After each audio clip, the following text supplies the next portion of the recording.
We're smooth 98.1 FM. Good morning and welcome. It's time for Freshly Pressed, and we invite you, especially as we are digging into the local headlines this morning. We've got our in-house analyst seated already, and we've got you there already. And so it means the company is great for us to dig into the headlines this morning. So we expect to get your thoughts relating to the headlines this morning on 0809-444-0981 will be where we shall be reading all your thoughts. You can as well race down to youtube.com/smooth 981 FM Lagos on YouTube. Subscribe, leave your comments there. We're sure to read all of it as we progress. With that said, good morning, Chibuzor. Good morning. Good morning, Omatseye. Good morning, Lagos. Great to be here this morning. Awesome. So let's begin with this headline from the Vanguard newspaper, where it says, Court nullifies, declaration of Emefiele's wife as wanted person. That's what the Vanguard is saying. So, Chibuzo, what's this all about? It looks like Monday was a day of court judgments being delivered yesterday. So, I wish I had another. I looked at the word nullification. I was thinking, what other word would I have used instead of it? Because basically what the court has done is basically what has happened here is that the EFCC had gone to their website and published the name of Mrs. Emefiele as being a wanted person in conjunction with whatever crime they've associated with her. And this is tied to obviously the activities and I think continued incarceration of her husband and some of the crimes they've claimed that he's perpetrated, and she's supposed to be part of that entire larger case. Now, they declared her wanted on their website, and what the lady has done in this instance is go to court and challenge their ability to declare her wanted without having a court documentation with respect to that.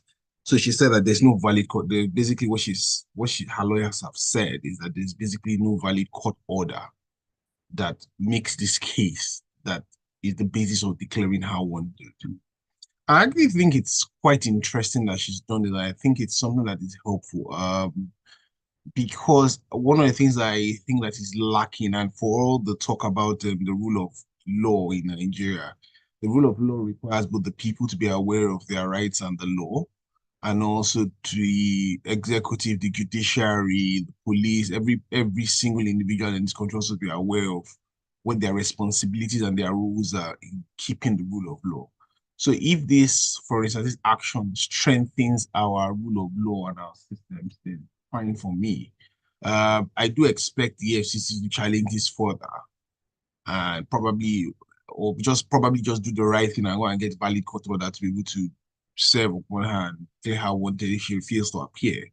Because that should be the process to be able to follow through on this kind of cases. At least as far as I sit here as a layman, that's my understanding of what should happen. So it's good that she's able to do it.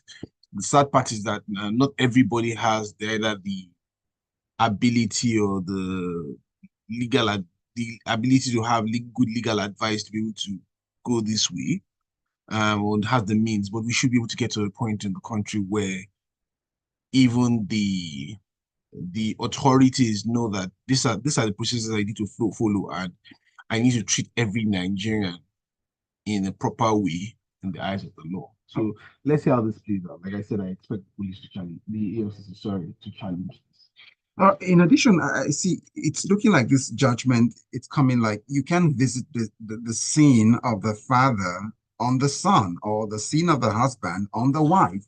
But because I look at it here, I see there was an award of 3 million naira awarded, probably in terms of for violation of fundamental human rights. So yes, the judge went for that award 3 million as an award to the applicant as damages for the infringement on her rights. And like you said, well, I do obviously from what we've heard and the few things we've seen around the larger Emefiele case or the ex-CBN governor's case, there have been some things alleged against the wife. But like what you need to do, which is what the judge is saying in this case, is that you need a valid court order to be able to proceed. Unfortunately, what you've alluded to is something that tends to happen in Nigeria at times, where, and you know, I would say it's extrajudicial because you have instances where, for instance, someone is owing a man is owing some debt, they can't find him, they take his son. If he doesn't have recourse to go to the law court or have anybody, the son sits down there or his brother, whoever they can pick up, actually sits down there for a particular period of time until he's sorted out. That should not happen. Like I said, our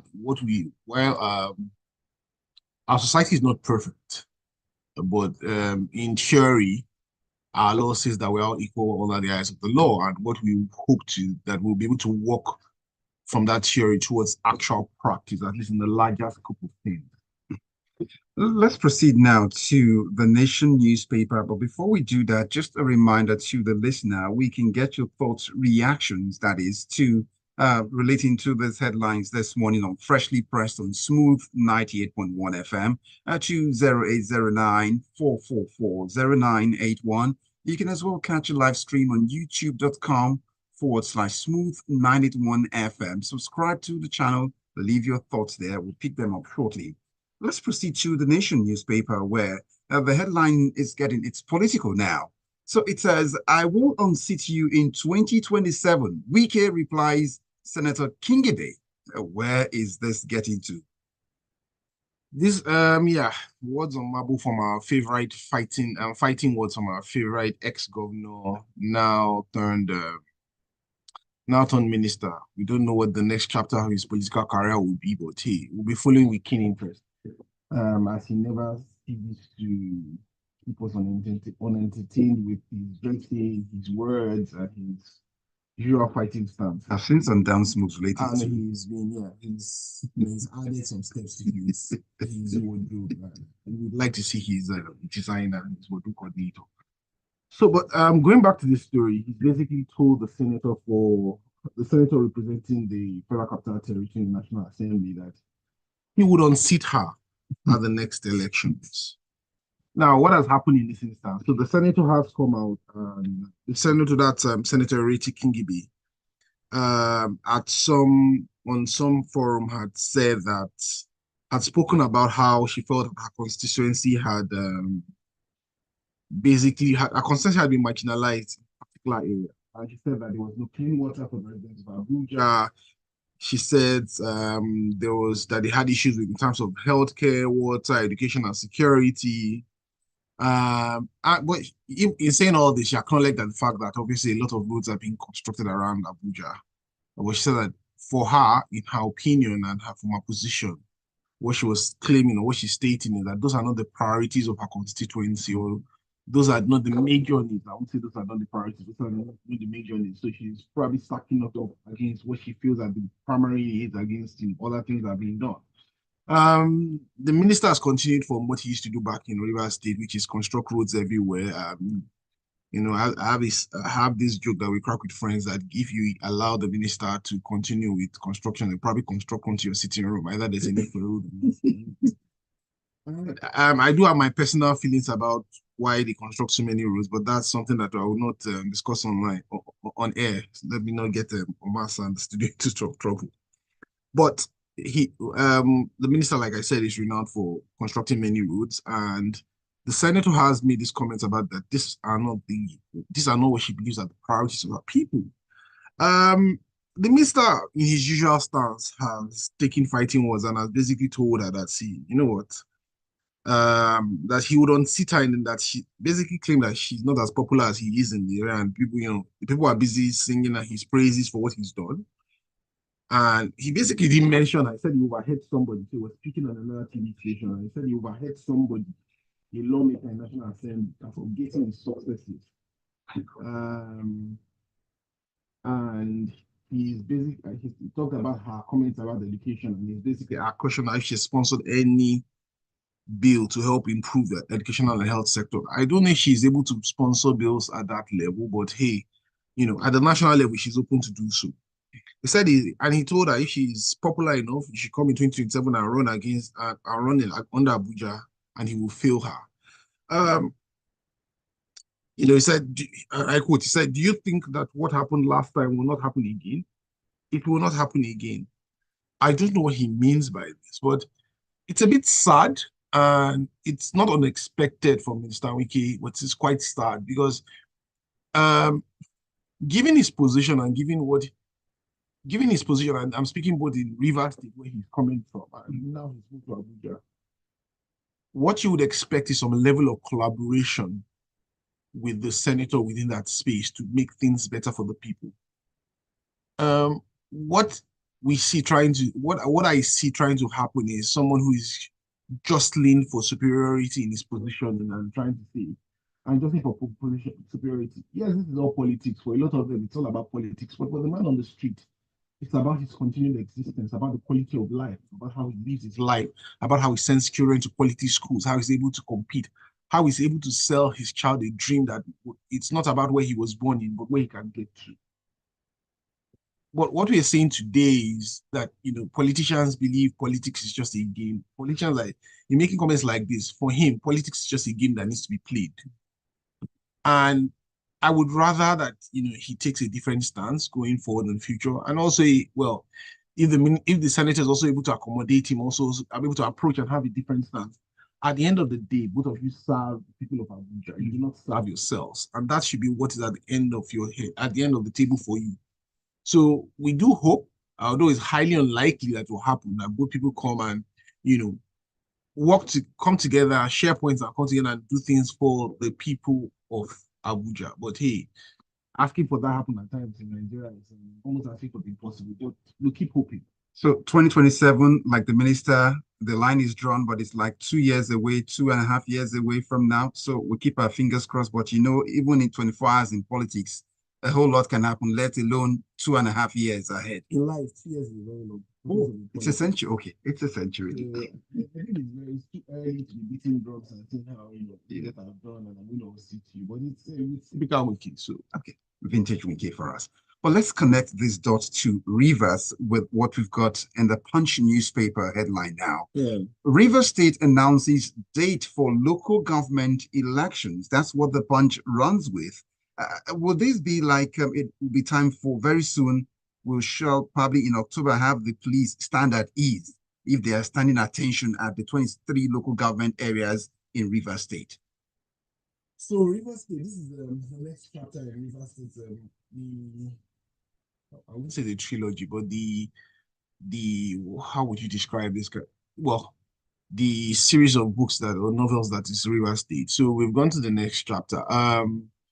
Obviously, we started with the ex-governor versus the current governor. The president's trying to step in, and when that didn't happen, the next focus moved into the legislative house, which is what it is today. And at some point, when they were done with with that, they moved on to the local governments. But yes, what is the background to this is that local governments have sat through their tenure, or the previous local government leaderships have sat through their tenure. And like what happened was like what typically happens to most other governors, you set up interim administrators for it. And in the last, I think, not couple of months, in the last few months, what you had is a clamor for new elections, fresh elections, and that the administrators should step down for elected officials. So finally, the Rivers State Electoral Commission has decided to set the dates for the elections, which is going to be on the 5th of October.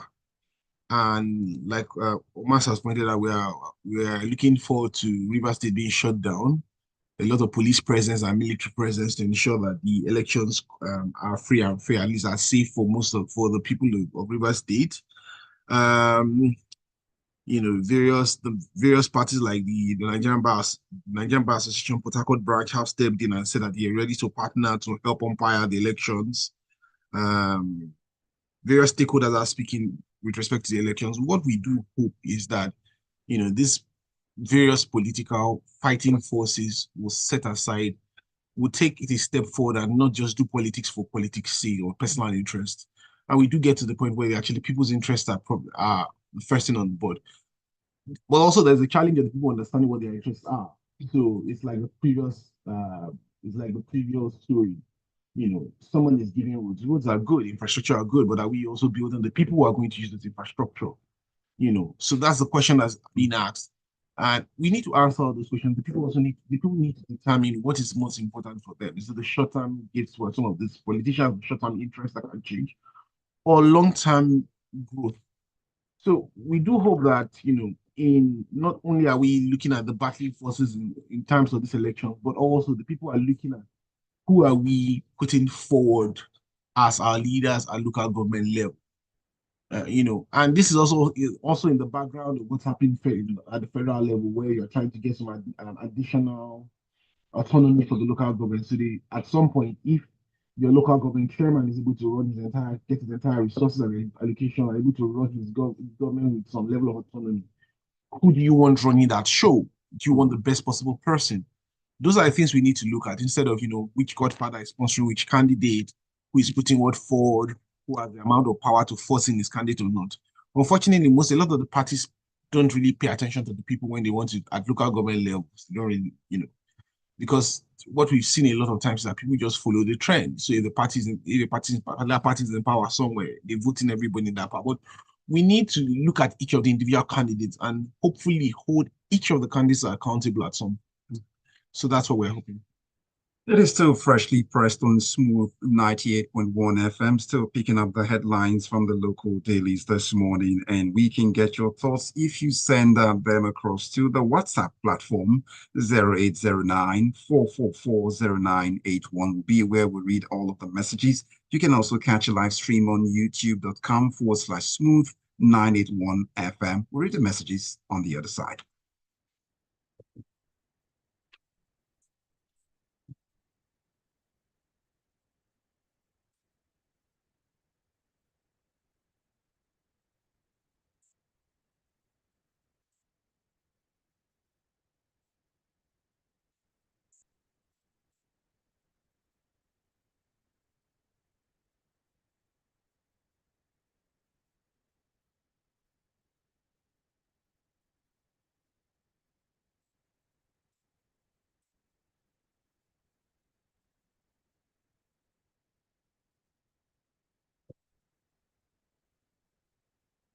It is still freshly pressed on Smooth 98.1 FM. Chibuzor are still here helping us break down the headlines, and we've got you there with reactions pouring in. But let's go across to see a couple of reactions, and then we get on to the next headline. Let's see what Babatunde Alao's message is this morning. It says, well, why is Wike always showing might and muscle where everywhere he holds? Where he says, well, he should watch it. Also, for the EFCC, they should put their proof together properly and establish a concrete case against Emefiele rather than chasing his family members. It's looking like a witch hunt to me. Babatunde allows thoughts this morning. And then Abbas Oladipo's thought is saying, the question is, if Wike is performing as a minister of the FCT, that's the Federal Capital Territory, Abuja, how has the senator been sidelined?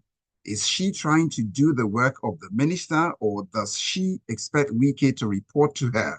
Then, if that is it, all governors are supposed to carry all their senators along in whatever they do. We may not like Wike because of some of his actions, but we should understand that the senator is playing to the gallery. Separation of powers is the key word here that Abbas underlines, Abbas Oladepo's thought this morning. And then we've got Dan Okuda from Igondo saying, local government elections is a sham. He says, it's just a selection by the governor in power in the state. Then he says, INEC, that's in the State Resident Electoral Commissions now, should take over that's INEC now. National should take over the conduct of local government elections to give it credibility. Barrister Dan Okuda's thought this morning. So I'd like to quickly chip in on the point about separation of power. And I do agree that there's a separation of power between the executive and the legislature, right? But in this instance, you have a legislator who is representing a particular area. What are her responsibilities, or what is his responsibility? Her responsibilities are to push the interests of the people of that area. What he's saying is that these are ABCs, the interests of my people, or these are the priorities of these are the needs of my people which I need to represent.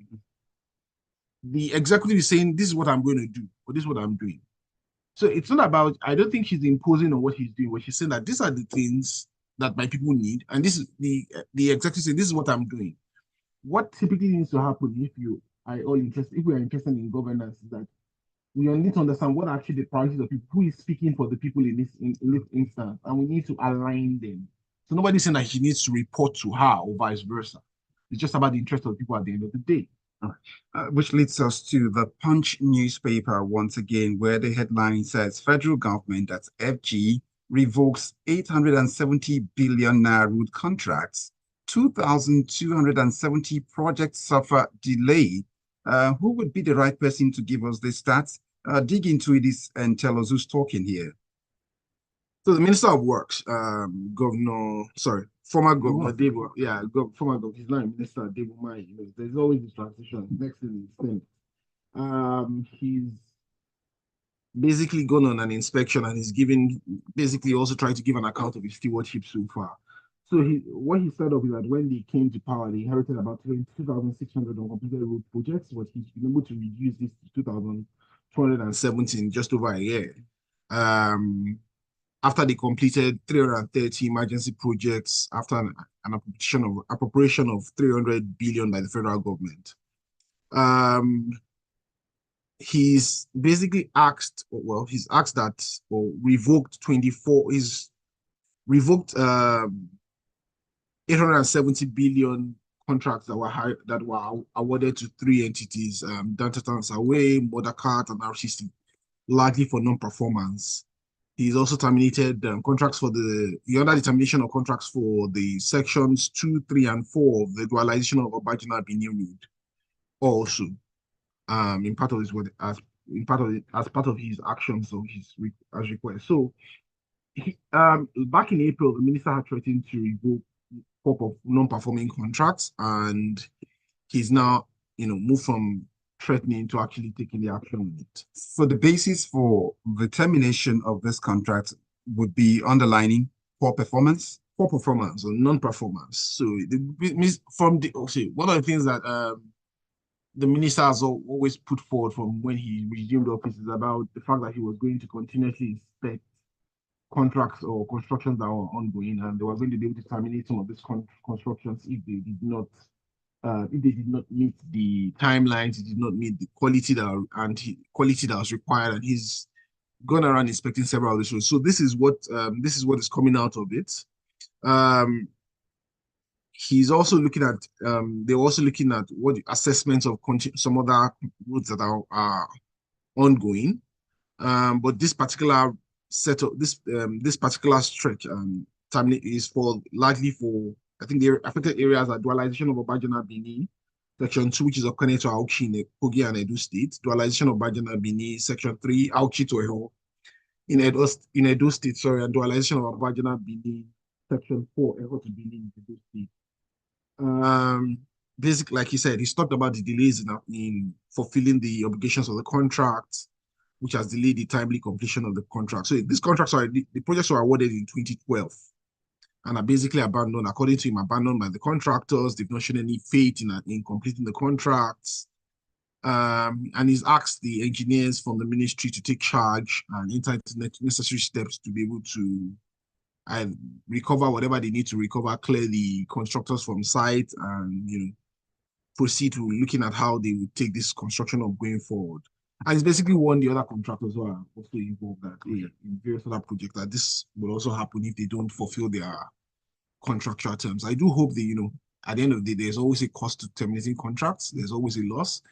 And I hope that we're also following the legal framework so that we don't get caught up in unending legal ties. Minister of Works there, shaping or shape out. That's what it seemed to be the tone of what he's saying. But let's go over to the Premium Times newspaper, where the headline is a bloody one. We must let you know before we get it out there. So prepare yourself. The terrorists ambush security convoy, kill 5 police officers of the Federal Republic in Katsina. Lead us through the story from the Premium Times. So this is sad. And it reminds us of the continued, or what appears to be continuous state of insecurity in Nigeria. So what we have here is that on Sunday morning, 5 mobile police officers were killed in an ambush in Jibia, local government of Katsina State. They were traveling to Gibia from their base in Zandam village. Four of the officers died on the attack of the scene reportedly, while the other died while receiving treatment at the Federal Medical Center, Katsina. The terrorists or the terrorists reportedly stole their five AK-47 rifles after killing the officers. Um, this police spokesman has said of the state has said they'll communicate later. Um, but this has also been confirmed by other journalists at the scene. Um, Unfortunately, attacks in that area are said to be frequent and in surrounding areas, and it's likely, they basically spoke about attacks in the areas of Katsina, Kaduna, Zamfara, Sokoto, Kebbi, and Niger states, which have become quite frequent, and most people move around the states, and the roads are under threat of this. Our condolences go to the families of the deceased and also the Nigerian police force. This is one of the reminders of the price that Nigerians and our security forces pay for this continued insecurity, and we do hope that one day we'll be speaking less of these kind of incidents. Just also to connect that insecurity to the Northeast incident over the weekend, also that's in Wodza Axis, that's Borno State also. So it's one case, civilians and security personnel becoming the casualties in all of this. We've got one more to look at. This day is waiting, but I've got a lengthy one to just throw in the mix. That's a message now. Oluwaseun Sheyi says, Nigeria revolves on its own axis when it comes to happenings within its borders. How we cooperate, operate, and how abnormal things have been normalized. As they say on the Bird app, that's X, if them explain Nigeria to you and you understand, they no explain them well. That's a fact. It's a normal thing for years that security forces will arrest anyone remotely related to even known by the suspect if they can't find them. It is not going to stop anytime soon because it has become a culture. The culture is hard to change. As for the FCT minister, it says, can I say is, well, megalomaniac and enjoys his own hype. He should change his name to God, the God and owner of Nigeria, the undisputed kingmaker of the country, the one who influenced and transcends party lines, the prince of Nigerian politics, the all-powerful Nigerian politician, BK. And now let's wrap up with the conversation with this day newspapers in brief now in about a minute, where the headline says, Customs intercept 844 arms units and 12,500 ammunition worth about 13.9 billion naira at Omne Port. And this fits into the last headline of insecurity also. Lead us through the story. So what has happened here is that basically the customs have intercepted various containers, 9 containers actually, which contained arms, ammunition, illicit drugs, secondhand clothing, total value 13.915 billion at One. And the one of the containers originated from Turkey. They said one of the container originated from Turkey contained 844 rifles and 112,500 pieces of live ammunition. They went further in the story to be able to give a breakdown of the various ammunitions, and these items were concealed with household items such as doors, plumbing material, basically concealed under construction material. And the person was importing and paid a duty of 4.17 billion for it. And the customs basically said that they track this across, they sail across various continents, they've gotten various information due to collaboration with intelligence communities across the world. Talked about how the importer tried to circumvent their security checks by putting it through the private bonded terminal before it was detected on the 21st of June when they searched it.